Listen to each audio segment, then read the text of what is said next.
The following program is a co-production with EWTN and the Tim and Steph Bush School of Business and Economics of the Catholic University of America.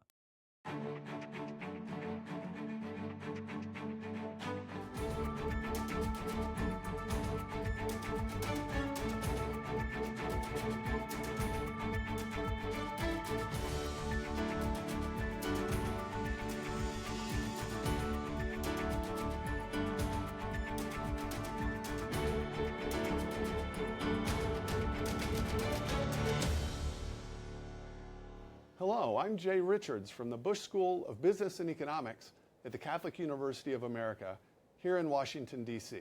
Welcome to A Force for Good. On today's episode, we meet Gellert Dornay, an entrepreneur who launched, grew, and sold a coffee business. He then founded a home loan company in one of the hottest markets in the country. He wanted to help families fulfill their dreams of owning a home.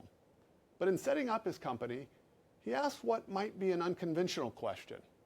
How could he apply his Catholic faith to his company's corporate structure? We're down over 16%. Dow at the same time has fallen about 18%. And the NASDAQ, everything and more has been completely wiped out. September 2008. It's the worst financial crisis in the United States since the Great Depression.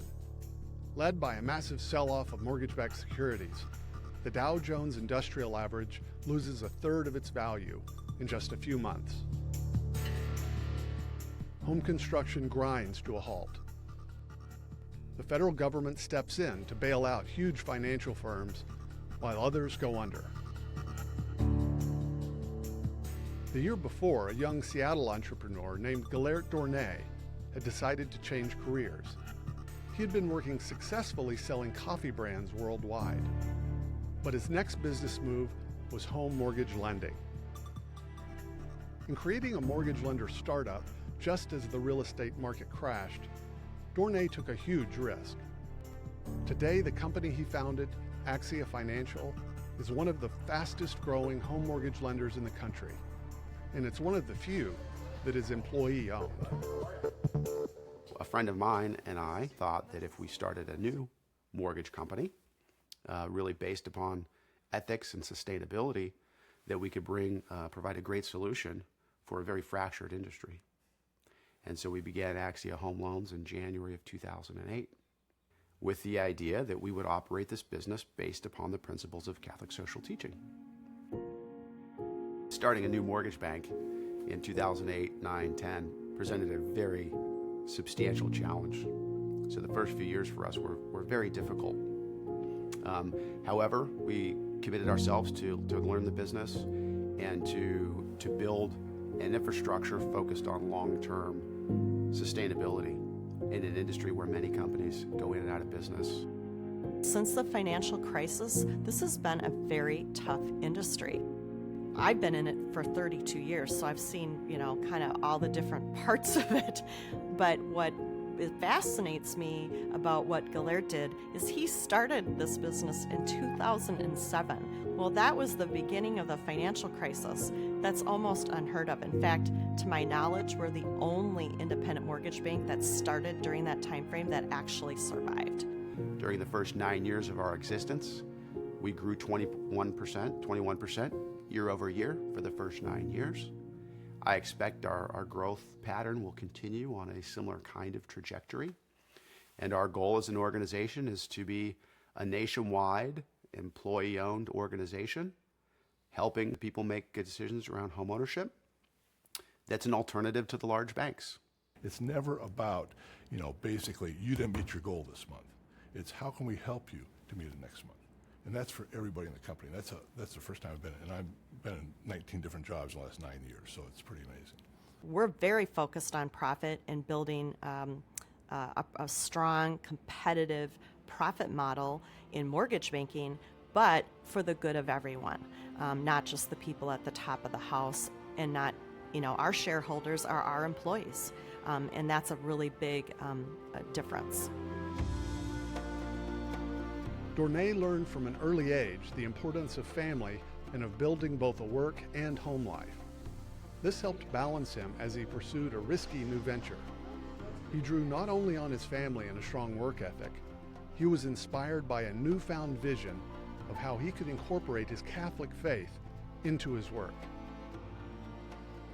Well, I attended my first years of education at a Montessori school founded and run by my mother, who was a committed Catholic and a big fan of Maria Montessori. And that's where I learned to have a real desire for education and exploration. I had my first job when I was 13, the first day I started high school. I cleaned the bathrooms and washed dishes at a local deli down the road. And so always had a desire and a strong work ethic. I was 19 years old. I joined a startup coffee roaster in the Seattle area, and we grew that company over 15 years. We sold it in 2006, and I spent most of my time opening up new geographic regions, new business verticals. In my mid-20s, I was traveling to Europe and to Asia, working with the largest companies in the world, helping bring quality coffee to the masses, following the craze that came out of Seattle in the early 90s. And sitting in the boardrooms of these organizations, a lot of the discussions around our business transactions had nothing to do with people. We talked about profits, we talked about margins, untapped opportunities, but we never really talked about the well-being of our clients, the well-being of the employees, the well-being of the vendors. And along the way, I joined a Catholic business organization. And as a young entrepreneur, I was very excited to spend time with Catholics that have been successful in the world and also successful in their faith lives, and to learn from them on how I could better incorporate my Catholic belief into the business environment. Building on family support, his deepening faith, and a belief in the mission of his new company, Dornay partnered with other successful legal and financial minds. He wanted to make sure he put together a strong base from which to build his business. What drives most of us and keeps us coming back is it's pretty darn cool to put families in houses. It's their dream. It's stressful, and it's the most, stressful transaction they do in their life, but it's also the most rewarding. What attracted me here was the vision of sustainability in a very cyclical market where companies come and go all the time. And frankly, the idea of putting people before profits. We manage for the long term, and that is much better, I think, for both investors, for our customers, and for our employees. We have 350 employees, many who practice no religion, yet they understand the idea of looking out for one another, of looking out for their customers. And these are tremendous motivators for every human person that's interested in engaging in any positive way in society. We treat each other as we would like to be treated, and we treat our customers as we would like to be treated, as though we're on the other side. So a big thing for us, we may not have the best, lowest price, but we try and make sure that our customer, our homeowner, knows what they're getting into. Because for most people, their home loan is the biggest investment they're going to make. We probably won't be the only 100% employee-owned mortgage bank for very long. Others will come, and we think that's great because that's going to help our industry, and that's going to create sustainability in an industry that really has been very fragmented. Well, exactly, because Creating a company that is employee-owned carries risks as well. But Dornay and his associates moved ahead with the plan in 2016. Among those who work at Axia, this inspired a renewed commitment to service and a strong incentive for success. It's great for our employees. We become owners. Me, Gellert, everybody else who works here, down to the person who's a file clerk, and they pay nothing for that. They basically become the owners of the company. Many independent mortgage banks, as thoughtful as they are about providing or getting people into homes in a really sensible way, they're really just focused on that short-term profit.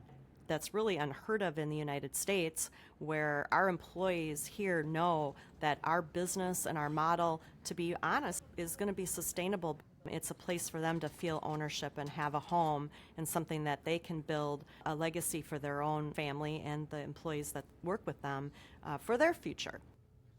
We're going to voluntarily put our assets to work for the benefit of the community in some way, shape, or form. So I challenged our employees who are now owners, and I said, you own this company, which is awesome. You have a right to do that. You're going to enjoy the financial gain that we participate in together. But what does that compel you to do when you show up to work every day? How are you going to contribute your time and talent to the success of the organization? How are you going to contribute to the well-being of your fellow shareholders, who are your fellow employees? Think about what that compels you to do and how you show up at work every day. And so I think these kinds of ideas that resonate with people and the idea of employee ownership has created a new level of engagement and encouragement and responsibility in our 350 employees. Home lending is a personal business. Getting individuals and families into a new home is not easy. The Axia team takes it seriously. Customers appreciate the difference that Axia makes in the home lending process. This process was one of the quickest of the 6 houses we've purchased, and probably the most straightforward in terms of my involvement. Once we submitted the application and checked the portal a few times, very seamless and very straightforward. Now more than ever, there's a refocus on the borrower journey and getting back to what I think the important part of our business is, and that is that dream of home ownership and that borrower experience. The process of going through first-time home buying is pretty intimidating, especially as a young person, but the team at Axia did a fantastic job of really clearly and concisely walking me through the steps of the process, how to put the documentation in order. We did everything digitally, which was really convenient, and they were really fast to respond. Millennials still believe that if you own your own home, it's going to be something that's economically beneficial to them over their lifetime, and also something that's beneficial for their role in the community and in society. Rising from the chaos of a financial crisis and against the odds, Axia Financial has succeeded. It now employs over 300 people and offices around the United States. Axia has become a force for good in a market that so many Americans depend on to secure a home for their future. And we know that when people own their own homes, they mow their lawns, they plant little gardens, they look out for their neighbors. And how beautiful is it that we can take that same idea of ownership into our own business? And as employee owners, we'll plant those little gardens in our business. We'll look out for our neighbors who are our fellow employee owners. And we've seen that take place in our organization since we instituted our employee stock ownership plan, to the tremendous financial benefit of our organization and the well-being of all of our employees.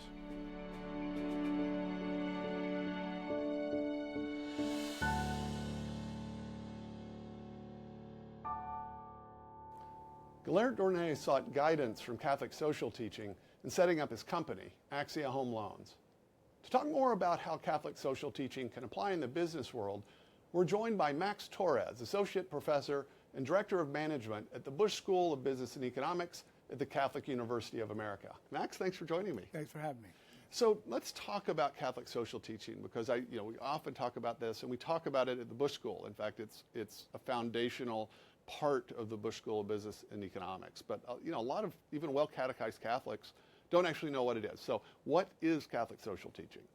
I think in its simplest form, expressed by Pope St. John Paul II, it is principles for reflection, criteria for judgment, and guides for action.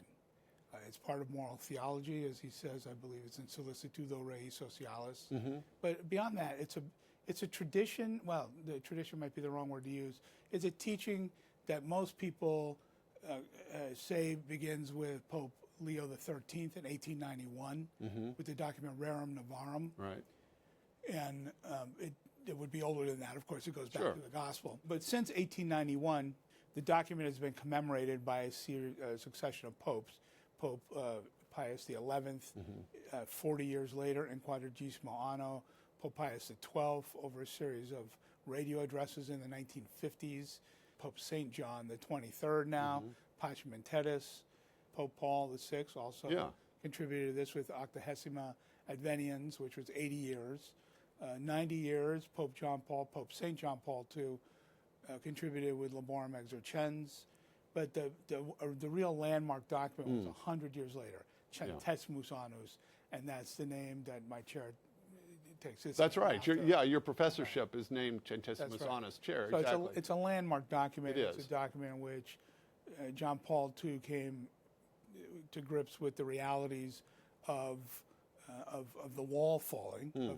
Right. It's no longer it's 1991. Kind of the specter of communism. It's a body of teaching with principles that we derive. I know at the business school, right, we talk about these 4 specific principles. That's right. Yeah, what are they? Just really briefly. Very briefly, they are human dignity, which underlies the entire tradition of Catholic social teaching, Catholic social thought, which would be the community of scholars and people who comment on this, and Catholic social action, which would be Dorothy Day to Mother Angelica to EWTN. Human dignity is the fundamental principle. It underlies everything. The common good is the other foundational principle, broad, very broad principle that addresses essentially the goods that people and society needs to fulfill themselves. So some of those goods are going to be economic goods, some are going to be spiritual goods, some are going to be cultural and educational goods. So those are the 2 primary ones. There are 2 practical ones, which are the principle of subsidiarity, which is that a body of a larger jurisdiction should never impose upon a body of smaller jurisdiction, a subordinate body, that the subordinate body has to have its legitimate sphere of autonomy. Right. Like the family, that if a family's working functionally and it's doing what it's supposed to do, the government shouldn't come in and break it up or some other body. That's right. And apropos to what we do, the company. Yeah. The company is another one. The government shouldn't be coming in and doing that. The school board, the local school board. So it safeguards, the principle of subsidiarity is meant to safeguard the proper sphere of dominion of smaller subsidiary spheres of larger entities like the U.S. government or like the town or the city or anything like that. The last is solidarity. Solidarity. Which is sort of an enduring adherence to the common good, in the heart of every human person. Yeah, and the solidarity, the idea that we're connected in some way to the rest of the human race. Well, we are, and that's what the common good expresses, that the things we do together create goods that we hold in common, and solidarity is to be concerned for all involved, including and especially the Catholic tradition, especially highlights the preferential option for the poor, solicitude for the family, solicitude for the worker. So those are key components of solidarity and of the common good that the church is always particularly concerned about. Well, so could a business person or an entrepreneur get everything he or she needs to know from studying Catholic social teaching? It's kind of a loaded question. Which stocks to buy, to which team to root for? No. The answer to that question is no. It cannot. You're not going to get a blueprint for running your business from Catholic social doctrine, but what you will get are the kinds of considerations that you should take to heart and think about it, because at the end of the day, the exercise is about a relationship with Jesus Christ that happens to be expressed in the world of business for business people. And the church's Catholic social teaching, the Pontifical Commission for Justice and Peace released a document in 2012 called The Vocation of the Business Leader. And that's a little more practical. And again, this is not going to tell you whether or not to create an ESOP, but it will tell you that there are practical principles that business people should follow, beginning with, we should make goods that are truly good. We should provide services that really serve. In accord with the principle of solidarity, we should be thinking of ways to bring economic prosperity and all the goods that business produce to the people who are usually overlooked, to the poor, to handicapped people or special needs people of whatever kind. So then there's an issue of how work is organized, and as a practical principle, the church is very concerned that work be organized in such a way that it enables people to experience the true dignity of what it is that they're doing. Yes. The full human dignity of their work. So the subjective dimension of work, as my colleague. What does that mean? What that means is that that every piece of work, for instance, the work here that we're doing, that you're doing specifically because it's your show, is to produce a program. And there will be an output, and it will be shown on television. Right. That's the objective dimension of work. What is it that Dr. Richards produces with his work? But there's a subjective dimension, that is what is the person, who is the person that Dr. J. Richards is becoming through the performance of his work. He's becoming a person with more or less capabilities. He's becoming a person that's more or less concerned for the things that he's putting out on the tube, which will serve the common good. The part of the subject of the work. The objective dimension is the object stuff that you see that comes out. That's right. Yeah. It's the widgets. It's the thing that economics is primarily concerned with. And I think that very often, I mean, faithful Catholic entrepreneurs and business owners and CEOs, I mean, they know perfectly well, okay, well, I need to treat my employees nicely. Catholic social teaching, it's not going to give you a detailed business plan. On the other hand, it's a heck of a lot more than just be nice to your customers and to your employees. It's a much richer kind of source. I mean, it's enough that that a businessman like Gellert Dornay could actually find inspiration, in his case, to sort of structure his business so that there was employee ownership. I mean, of course, it's not like there's nothing that says to do that in Catholic social teaching anywhere. Nevertheless, in his case, it actually inspired him to the way he structured his business. It'd be wonderful if more Catholic people in business. As a steward of resources, and that's a principle of stewardship, right. That we also, part of it is allocating resources and taking care of all of our stakeholders, which of course includes shareholders, but it includes employees as well. And apparently he was reading through this. Yeah. He got to the point of allocation. He said, by golly, what I want to do is allocate the equity of this business to the people who work in it, which a number of Fortune 500 companies have ESOPs. Yeah. And they're a very practical and very common way of trying to elicit what the business community calls buy-in from people. This man seems to be more enlightened. He seems to be not just trying to get buy-in from people, he's trying to share the wealth with them. He's trying to distribute sort of the proceeds of what they and he and the strategists and the board and the capital providers produce, and the wealth they generate, which is I think is enlightened, and I think it's very high. It's not obligatory. Sure. So it may not be appropriate in certain circumstances, but it is action based on the principles that are articulated in Catholic social doctrine. Catholic social doctrine, I always think of it as it accords with human prudence. Prudence is a directing cognition of reality.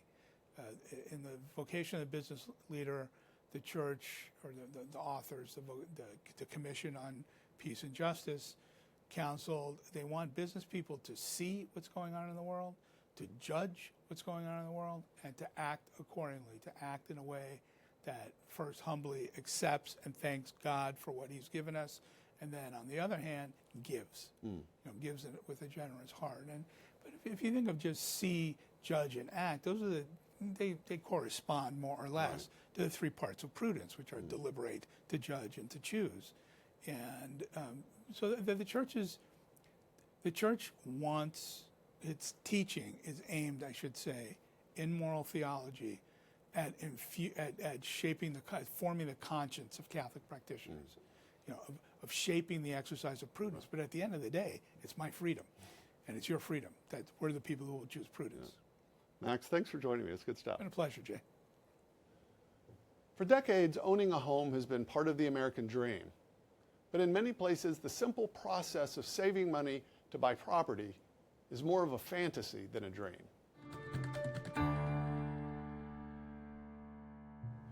We often take our right to private property for granted.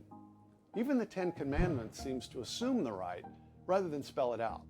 For instance, the commandment against stealing implies that we have a right to property. Otherwise, there'd be nothing to steal. And the commandment against coveting your neighbor's property assumes the same. After all, you can't covet your neighbor's ox if your neighbor doesn't own an ox. In Rerum Novarum, Pope Leo XIII put it plainly.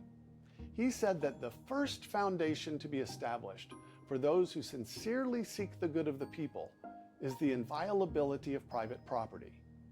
We see such effects clearly when we compare countries that have good property laws with countries that lack them. Peruvian economist Hernando de Soto has argued that a formal titling system is the key that unlocks what he calls the mystery of capital.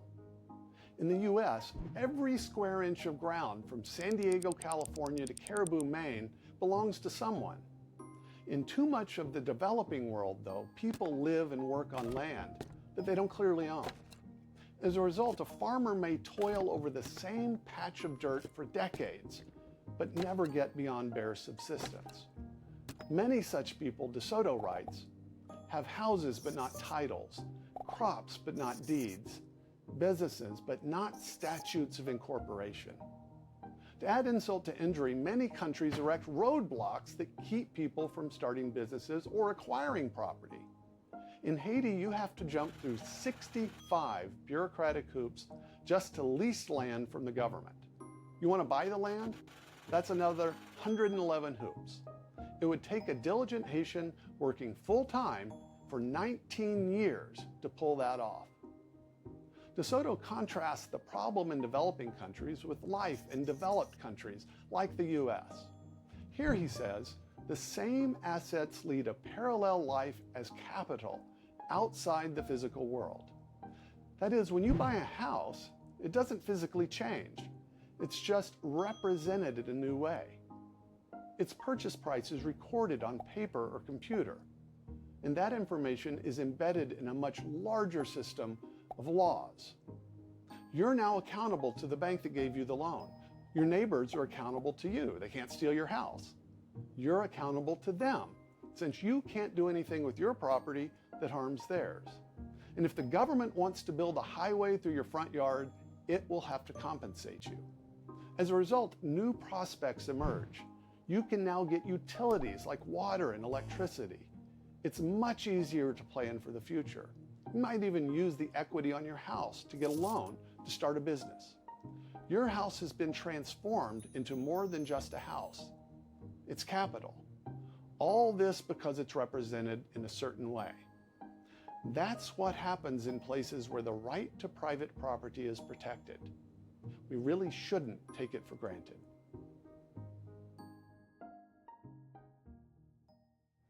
That's it for today. I hope our show has provided a glimpse of how business can truly be a force for good in the world. Thank you for joining us. I'm Jay Richards. See you next time.